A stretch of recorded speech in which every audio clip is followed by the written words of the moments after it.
নমস্কার। যুক্তি তর্ক সঙ্গে অর্কই আপনাদের স্বাগত। আপনাদের সঙ্গে আমি অর্কপ্রভ সরকার। অপারেশন সার্চলাইটের কথা বাঙালি মাত্রই মনে আছে। 1971 সালের 25শে মার্চ অপারেশন সার্চলাইট শুরু হয়েছিল। ইয়াহিয়া খানের নেতৃত্বে পাক বাহিনী রাজাকার আল বদর আল শামসের সহযোগিতায় মুক্তিযোদ্ধাদের নির্বিচারে খুন করেছিল বাংলাদেশে। বহু মানুষ মারা গিয়েছিলেন। সেই সংখ্যা, প্রকৃত সংখ্যা বলা আমার পক্ষে সম্ভব নয়। যারা ইতিহাসের চর্চা করেন তারা নিশ্চয়ই জানেন কত মানুষ মারা গিয়েছিলেন। সরকারি মতে একটা, বেসরকারি মতে একটা, কিন্তু ওটা 25শে মার্চ বাংলাদেশের ইতিহাসে বা ভারতীয় উপমহাদেশের ইতিহাসে কাল রাত্রি নামে পরিচিত। 25শে মার্চ রাত 12টার পর, মানে 26শে মার্চ, 32 নম্বর ধানমন্ডি থেকে শেখ মুজিবকে গ্রেপ্তার করে পাক বাহিনী। তখনই শেখ মুজিব স্বাধীনতার ঘোষণা করেছিলেন। আমি অপারেশন সার্চলাইটের কথা আপনাদের বললাম কেন? ইয়াহিয়া খানের নেতৃত্বে পাক বাহিনী যুদ্ধকামী, স্বাধীনতাকামী বাঙালিদের উপর ঝাঁপিয়ে পড়েছিল, অবর্ণনীয় অত্যাচার করেছিল। কলঙ্কের ইতিহাস, তার চিহ্ন এখনো রয়ে গেছে আমাদের মননে। যে ক্ষত কোনো মলম দিয়েই বোঝানো সম্ভব নয়। সেদিন ছিলেন ইয়াহিয়া খান, এখন হচ্ছেন নোবেলজয়ী অর্থনীতিবিদ প্রফেসর ইউনুস। একজন সামরিক শাসক ছিলেন, প্রেসিডেন্ট হয়েছিলেন, আর একজন অর্থনীতিবিদ। কিভাবে নোবেল পুরস্কার পেয়েছেন সেটা আমরা সবাই জানি। এখন অন্তর্বর্তী সরকারের চিফ অ্যাডভাইজার। তিনি শুরু করেছেন আর একটা অপারেশন। সেই অপারেশনের নাম অপারেশন ডেভিল হান্ট। কে ডেভিল? কারা ডেভিল? কাদেরকে খুঁজে বার করবে অন্তর্বর্তী সরকারের নির্দেশে সেনা, পুলিশ, আনসারের যৌথ বাহিনী? 8ই ফেব্রুয়ারির রাত থেকে এই অপারেশন ডেভিল হান্ট শুরু হয়েছে। বাংলাদেশের সমাজ মাধ্যমে অনেকে বলছেন যেটা হচ্ছে অপারেশন সার্চলাইটের মিনি সংস্করণ। অপারেশন সার্চলাইট মুক্তিকামী বাঙালির উপর পাক সেনার বর্বর অত্যাচারের চিহ্ন ছিল। আর অপারেশন ডেভিল হান্ট জঙ্গি জেহাদিদের বিরুদ্ধে বাঙালিদের যে লড়াই, সেই লড়াইয়ের বিরুদ্ধে ইউনুসের পদক্ষেপ, এটা নিয়ে আর কোনো সন্দেহ নেই। কেন এই তুলনাটা অনেকে করছেন যে অপারেশন সার্চলাইটের মিনি সংস্করণ অপারেশন ডেভিল হান্ট? দেখুন, কতগুলো ঘটনা বললেই সেটা আপনাদের কাছে পরিষ্কার হয়ে যাবে। 32 নম্বর ধানমন্ডি ঐতিহাসিক বাড়ি। সেই ঐতিহাসিক বাড়ি থেকেই পাকিস্তানের দখলদার, হামলাকারী, অত্যাচারী বাহিনীর বিরুদ্ধে লড়াইয়ের একটা সমাবেশ বিন্দু ছিল। সেটাকে ভেঙে গুড়িয়ে দিল ছাত্র জনতা নামে একদল জঙ্গি। এরা হিজবুত তাহরির, হেফাজতে ইসলাম, ছাত্র শিবির প্রমুখ সদস্য।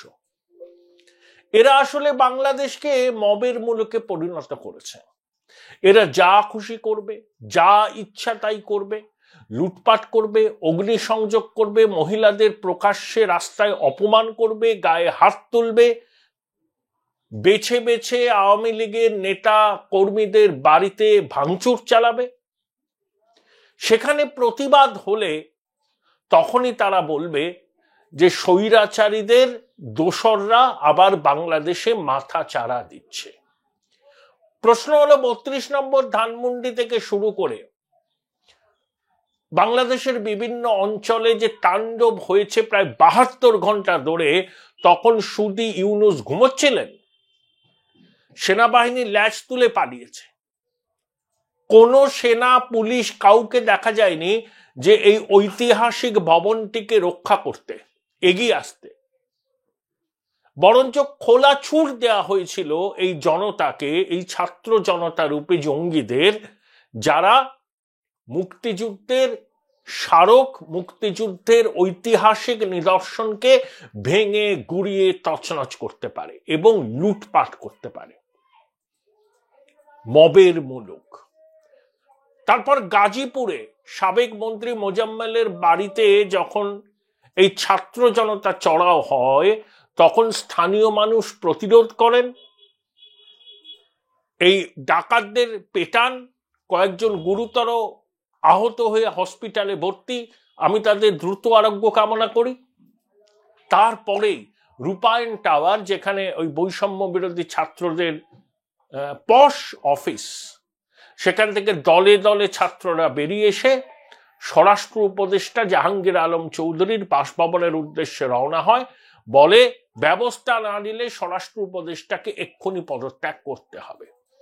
তারপরে সুদি ইউনুস জঙ্গি জিহাদিদের সমর্থনে যে সরকারে আছে, হঠাৎ করে অপারেশন ডেভিল হান্টের ডাক দেওয়া হয়।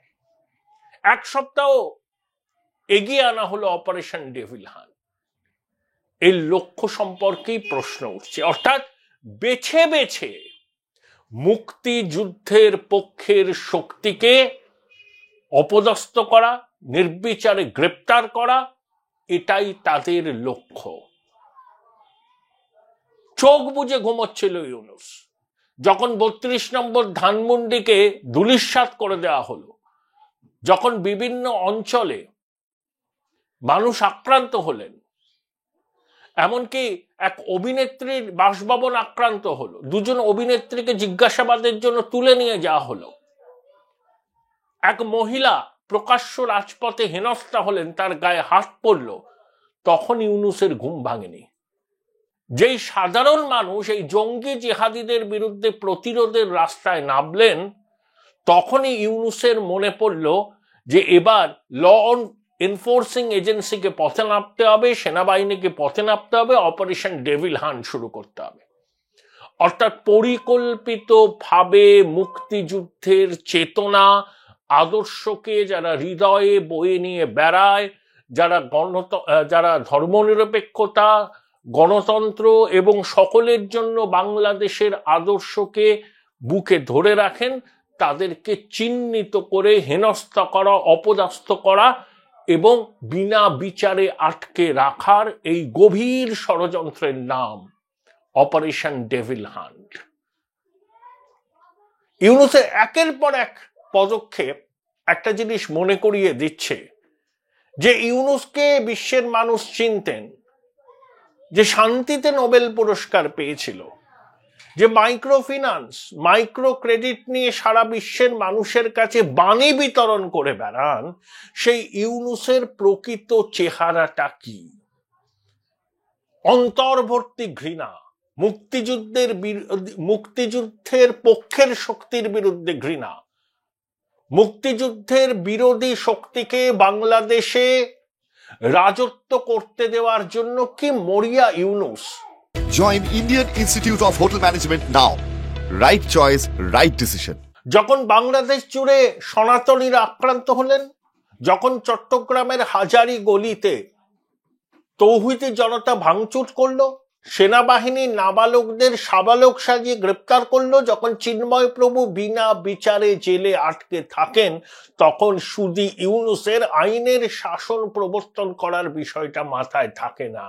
আর যখন ইউনুসের সমর্থক জঙ্গি জেহাদিরা বাংলাদেশের সাধারণ মানুষের কাছে প্রতিরোধের মুখে পড়েন, তখন তাদের চাপের কাছে নতি স্বীকার করে এই হতবীর্য বৃদ্ধ এই ধরনের অপারেশন ডেভিল হান্টের ঘোষণা করেন। শয়তান পাজির পা ঝাড়া। আজকে বিশ্বের মানুষ চিনছে এই সুদী বৃদ্ধের প্রকৃত চেহারাটা কি? ও নিজে রাজাকার, ওর উপদেষ্টারা রাজাকার। জঙ্গি জেহাদিদের সমর্থনে যে সরকার চলে, সেই সরকারের যিনি মাথায়, তিনি নিজে জঙ্গিবাদের সমর্থক, জঙ্গিদের নেতা। এটা নিয়ে আর বোধহয় কোনো সন্দেহের অবকাশ নেই। ঘুমোচ্ছিলেন, 72 ঘন্টা ধরে লাগাতার তাণ্ডব করলো ছাত্র জনতার নামে একদল দুষ্কৃতী। তখন আপনার সেনাবাহিনী, পুলিশ কোথায় গেছিল? যেই বাংলাদেশের মানুষ প্রতিবাদ করলেন, ডাকাতি রুখে দেওয়ার চেষ্টা করলেন, আংশিক সফল হলেন, তখনই অপারেশন ডেভিল হান্ট, অর্থাৎ বেছে বেছে আওয়ামী লীগের কর্মী সমর্থকদের গ্রেপ্তার করবেন, মুক্তিযুদ্ধের পক্ষের শক্তিকে ভয় পাইয়ে ঘরে বসিয়ে রাখবেন। এত ভয় মুক্তিযুদ্ধের চেতনাকে। রাজাকারের বাচ্চা ইউনূস বড্ড বার বেড়েছে লোকটা। অসাংবিধানিক অনির্বাচিত সরকারের প্রধান 86 বছরের বৃদ্ধ হতবীর্য ইউনূস বাংলাদেশের মুক্তিযুদ্ধ কামী জনতার উপর অত্যাচার করার জন্যই অপারেশন ডেভিল হান্টকে ছাড়পত্র দিয়েছে। আমরা বুঝি না? আর কথায় কথায় ভারতের দিকে অভিযোগের আঙুল। অভ্যন্তরীণ সমস্যা মেটাতে পারে না, জঙ্গি রাষ্ট্র বাংলাদেশ হয়ে যাচ্ছে, পাকিস্তানের কোলে বসে নাচছে, ভারত বিরোধী চক্রান্তকে উস্কানি দিচ্ছে, আইএসআই ডিজিকে রেড কার্পেট পেতে অভ্যর্থনা জানাচ্ছে। সে পাকিস্তানের পক্ষের শক্তির হাত শক্ত করার জন্যই এই অপারেশন ডেভিল হান্ট চালু করেছে। তাই যারা বলছেন, আমি বাংলাদেশের সমাজ মাধ্যমে সক্রিয় কয়েকজনকে দেখলাম, তারা বলছেন এটা অপারেশন সার্চ লাইটের মিনি সংস্করণ। মুখোশের আড়ালে থেকে কেন যুদ্ধ করছেন ইউনূস? মুখোশটা খুলে ফেলে সরাসরি বাংলাদেশের স্বাধীনতাকামী মানুষের বিরুদ্ধে যুদ্ধ করুন, দেখুই আপনার দম কিরকম। বলুন যে বাংলাদেশের এই অস্তিত্ব আমরা মানি না, বাংলাদেশ ঐতিহাসিক ভুল করেছিল 71 সালে, বাংলাদেশের উচিত পাকিস্তানের সঙ্গে মিশে যাওয়া বা পাকিস্তানের কলোনি হিসাবে থেকে যাওয়া। এটাই তো আপনি চান। এত ছলা বলা কৌশল, মিষ্টি মিষ্টি কথা, সবার জন্য বাংলাদেশ, ঢাকেশ্বরী মন্দিরে গিয়ে মিষ্টি মিষ্টি কথা, এই সুধীর সব তো এক্সপোজ হয়ে যাচ্ছে। বিশ্বের মানুষ তো আপনাকে চিনে নিচ্ছে, আপনার প্রকৃত চেহারাটা কি। আপনি জঙ্গিদের নেতা, শুনে নিন, আপনি জঙ্গিদের নেতা। মুখোশ পড়েছিলেন, সেই মুখোশটা খুলে গেছে। লড়াই করতে চাইছেন, সরাসরি বাংলাদেশের মানুষের বিরুদ্ধে যুদ্ধ ঘোষণা করুন। বলুন আমি হেফাজতের পক্ষে, আমি হিজবুত তাহরিরের পক্ষে, আমি পাকিস্তান পন্থীদের পক্ষে, আমি মুক্তিযুদ্ধের চেতনাকে বাংলাদেশে টিকে থাকতে দেব না। সেই জন্য 53 বছর পরে হয়তো ইয়াহিয়ার আত্মা ইউনূসকে অনুপ্রাণিত করেছে প্রতিশোধ নেবার জন্য। সেই জন্যই আবার অপারেশন ডেভিল হান্ট চালু করেছে। দুরাত্মা তো, দুরাত্মার ছলের কোনো অভাব হয় না। ইউনূস দুরাত্মা। বিশ্বের মানুষের ভুল ভেঙেছে এই ভদ্রলোক সম্পর্কে। একটা শয়তান, এ স্বাধীনতা বিরোধী, গণতন্ত্র বিরোধী শক্তির অবিচ্ছেদ্য অঙ্গ। যেই জঙ্গি জেহাদিরা বলল যে মানুষ প্রতিবাদ করছে, প্রতিরোধ করছে, অমনি অপারেশন ডেভিল হান্ট। আপনারা লুটপাট করবেন, ছাত্ররা আগুন ধরিয়ে দেবেন, এরপরে তো বাড়ির মেয়েদের নিয়ে টানাটানি করবেন। সেদিনও বেশি নেই, দূরে নেই। পাক বাহিনী কি করেছিল বাংলাদেশের মাতৃশক্তির সঙ্গে 71 সালে আমরা জানি। মাতৃশক্তি লাঞ্ছিত হয়েছিল, অত্যাচারিত হয়েছিল। তাদের কান্না কিন্তু এখনো শোনা যায়, অন্তর থেকে শুনতে হয়। শুধু ইউনূস তো মুক্তিযুদ্ধ বিরোধী শক্তি, এতদিন চুপ করেছিল, এই সুযোগ পেয়েছে ও প্রতিশোধ নেবে মুক্তিযুদ্ধের পক্ষের শক্তির বিরুদ্ধে। তাই অপারেশন সার্চলাইটের মিনি সংস্করণ অপারেশন ডেভিল হান্টও চালু করেছে। শোনা যাচ্ছে টুঙ্গিপাড়ায় শেখ মুজিবের সমাধি ভাঙচুর করা হবে,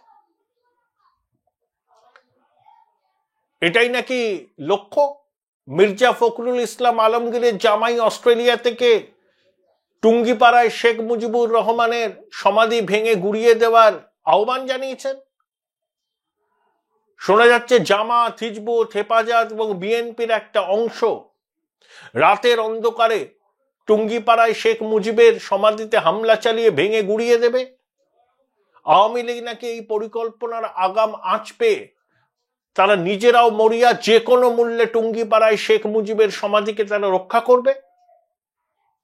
আর জামাতের আমির বলছেন পাগলামি বন্ধ করো, নইলে দেশ গৃহযুদ্ধের দিকে যাবে। এত দেরিতে বুঝলেন শফিকুর সাহেব? ক্ষমা চেয়েছেন বাংলাদেশের মানুষের কাছে ৭১ সালে আপনাদের ভূমিকার জন্য। আপনারা যে পাকিস্তানপন্থী শক্তি এটা পৃথিবীর মানুষ জানে, বাংলাদেশের মানুষও জানে। যতই ছলা বলা কৌশল করুন, নির্বাচন হলে সম্মিলিত ইসলামিক জোট এখনো বাংলাদেশে ১৫% বেশি ভোট পাবে না। চ্যালেঞ্জ রইল। আপনি শান্তির ললিত বাণী শোনাচ্ছেন, এই জঙ্গি জেহাদিরা শুনবে? শুনবে না। কিন্তু জামাতের তো একটা অবস্থান আছে, সেই অবস্থানে তারা এখনো অনড়। তারা মনে করে যে সমস্ত গরিব মুসলমান ভাইয়েরা মুক্তিযুদ্ধে লড়াই করেছিল তারা ভুল করেছিল। ওরা মুক্তিযুদ্ধ মানে না। ওদের মতে বাংলাদেশের সৃষ্টি জিন্নাত দ্বিজাতি তত্ত্বের মূলে কুঠারাঘাত। ওদের একটা স্টান্স আছে, সেটা কনসিস্টেন্ট। কিন্তু ইউনূস, শান্তির নোবেল পাওয়া ইউনূস বাংলাদেশে অশান্তির রাজ কায়েম করছে। ধর্মীয় সংখ্যালঘুদের এথনিক ক্লিনজিং করার পরিকল্পনা করছে। ইসকনকে বলছে ওরা জঙ্গি সংগঠন। কুমিল্লায় ইসকনের নামগান হচ্ছে, সেনা গিয়ে বলছে ইসকন জঙ্গি সংগঠন, জঙ্গি সংগঠনের ঠাঁই নেই বাংলাদেশে। আর পাঁচিলের বাইরে তৌহিদি জনতা বলছে ইসকনকে হত্যা করো। আপনারা ভুলে গেছেন ওইসব স্লোগানগুলো? নিরাপত্তায় দাঁড়িয়ে একটা একটা ইসকন দল ধৈরা ধৈরা জবাই কর। কি করেছেন আপনি তখন? কোথায় আপনার পুলিশ, সেনা? তাদের টিকি দেখা যায়নি। যেই জঙ্গিরা বাংলাদেশের সাধারণ মানুষের প্রতিরোধের মুখে পড়ছেন, তখনই সেই প্রতিরোধকে ভেঙে দেওয়ার জন্য, জঙ্গিদের উৎসাহিত করার জন্য অপারেশন ডেভিল হান্ট। আমরা বুঝি না? এই বৃদ্ধ শয়তান, শয়তান রাজাকারের বাচ্চারা শয়তান। বাংলাদেশের মানুষ যদি এখনো শীত ঘুমে থাকেন, ঘুম থেকে উঠে আসুন। যদি মুক্তিযুদ্ধের পক্ষের শক্তি হন, যদি গণতন্ত্র, ধর্মনিরপেক্ষতা, সবার জন্য বাংলাদেশের আদর্শকে টিকিয়ে রাখতে চান, বাংলাদেশকে উন্নয়নশীল দেশের মর্যাদা ফিরিয়ে আনতে চান, তাহলে জঙ্গি জেহাদিদের বিরুদ্ধে গর্জে উঠুন। যে যেভাবে পারবেন গর্জে উঠুন। আপনাদের এরা রিয়াক্ট করবে না। স্বয়ং সরকার যখন অপারেশন সার্চলাইটের মিনি সংস্করণ করার ছাড়পত্র দেয়, তখন এই সরকারের কাছ থেকে গণতন্ত্র প্রিয়, ধর্মনিরপেক্ষ বাংলাদেশের মানুষ কি আশা করবেন? কোনো প্রত্যাশা আপনাদের পূরণ হবে না। আপনাদের চুপ করে থাকাকে এরা মনে করবে আপনাদের দুর্বলতা। সবসময় জানবেন প্রতিবাদ সচেতনতার ভাষা, নইলে ভবিষ্যৎ প্রজন্মও কিন্তু আপনাদের ক্ষমা করবে না, এবং বাংলাদেশ আনুষ্ঠানিকভাবে পূর্ব পাকিস্তানের অংশ হবে এবং জঙ্গি রাষ্ট্র হিসাবে বাংলাদেশের পরিচিতি হবে বিশ্বে।